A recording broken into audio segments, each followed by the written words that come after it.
ഈ ആശാ വർക്കർമാർക്ക് 1000 രൂപ കൊടുക്കാൻ 2,70,00,000 രൂപ മാത്രമേ ആവശ്യമുള്ളൂ. 1000-ന് ഈ ബജറ്റിൽ പുതിയ കാറ് വാങ്ങാൻ വേണ്ടി 100 കോടിയാണ് മാറ്റി വെച്ചിട്ടുള്ളത്.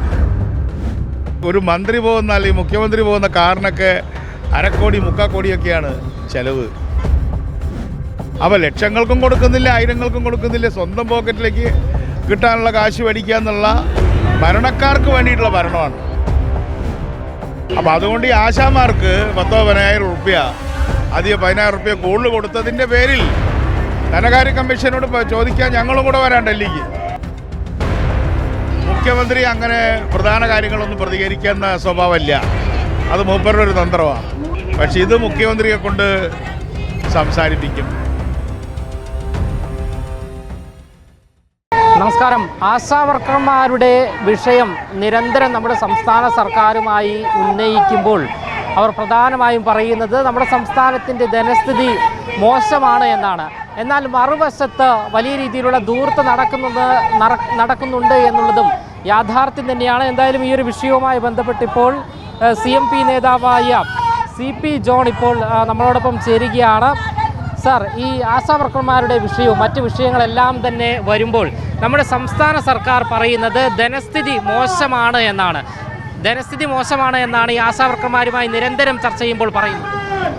ഈ ആശാ വർക്കർമാർക്ക് 1000 രൂപ കൊടുക്കാൻ 2,70,00,000 രൂപ മാത്രമേ ആവശ്യമുള്ളൂ. 1000-ന് അപ്പോൾ അതനുസരിച്ചുള്ള പെരുക്കങ്ങളാണല്ലോ പിന്നെ ആവശ്യം. ഇപ്പോൾ 3000 രൂപ കൊടുക്കണമെങ്കിൽ 90 കോടി അല്ലെങ്കിൽ 95 കോടി രൂപ ആവശ്യമുള്ളൂ. ഈ ബജറ്റിൽ പുതിയ കാറ് വാങ്ങാൻ വേണ്ടി 100 കോടിയാണ് മാറ്റി വെച്ചിട്ടുള്ളത്. അത് ബജറ്റിൽ എന്തിനാണ് പ്രസംഗിച്ചതെന്ന് എനിക്ക് അറിഞ്ഞുകൂടാ. അപ്പോൾ ഇവിടെ ധൂർത്തടിയാണ്. ഇവിടെ ഒരു മന്ത്രി പോകുന്ന അല്ലെങ്കിൽ മുഖ്യമന്ത്രി പോകുന്ന കാറിനൊക്കെ 1/2 കോടി 3/4 കോടിയൊക്കെയാണ് ചിലവ്. അപ്പോൾ ആകെ 3000 രൂപ കൊടുക്കുകയാണെന്ന് ഇരിക്കട്ടെ, 96 കോടിയുടെ കാര്യമുള്ളൂ ഒരു വർഷത്തിൽ. അപ്പോൾ ഒരു മാസം നിസ്സാര തുകയെ വരുള്ളൂ.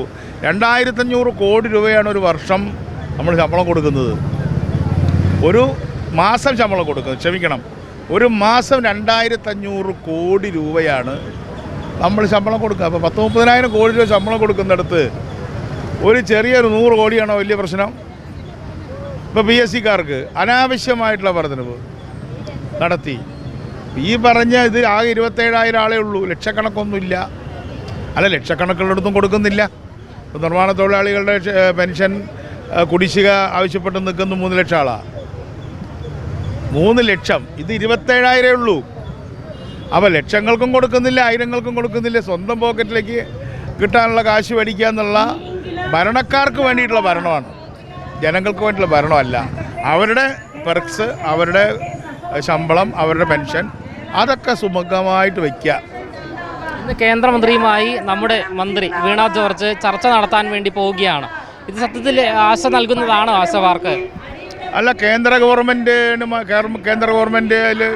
മാറ്റം വരുത്തണം. അത് കേന്ദ്രത്തിനാകുമ്പോൾ കേരളത്തിന് വേണ്ടി മാത്രം മാറ്റം വരുത്തില്ല, ഇന്ത്യക്ക് വേണ്ടി മാത്രമേ വരുത്തുള്ളൂ.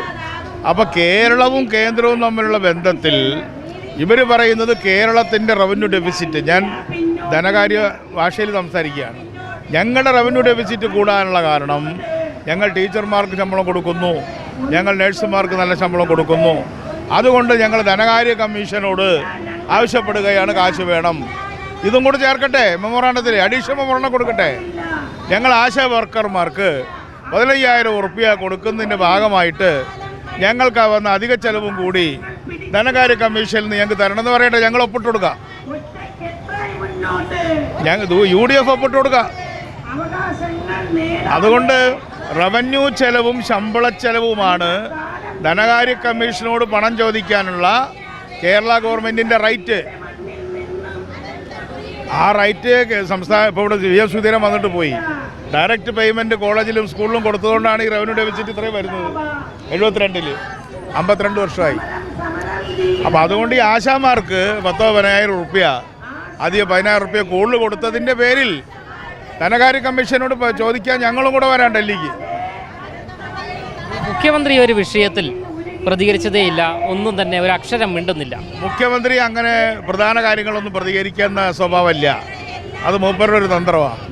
കഴിയണമെങ്കിൽ തന്നെ ആൾക്കാർ മറന്നു പോട്ടെ എന്നുള്ളതാണ് മൂപ്പരുടെ ഒരു സ്റ്റൈല്. അതൊന്നും മിണ്ടാതിരിക്കുക, കുറേ നാൾ കഴിയുമ്പോൾ എന്തെങ്കിലും പറയുക. പക്ഷേ ഇത് മുഖ്യമന്ത്രിയെ കൊണ്ട് സംസാരിപ്പിക്കും.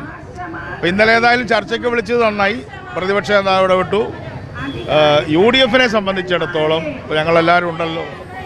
UDF-നെ സംബന്ധിച്ചിടത്തോളം ഞങ്ങളായിട്ട് രാഷ്ട്രീയ സമരമല്ല, നടക്കുന്ന സമരങ്ങൾ, ജനകീയ സമരങ്ങളുടെ കൂടെ UDF ഉണ്ട്, ആശാസമരത്തിൽ അവസാനം വരെ ഉണ്ടാവും.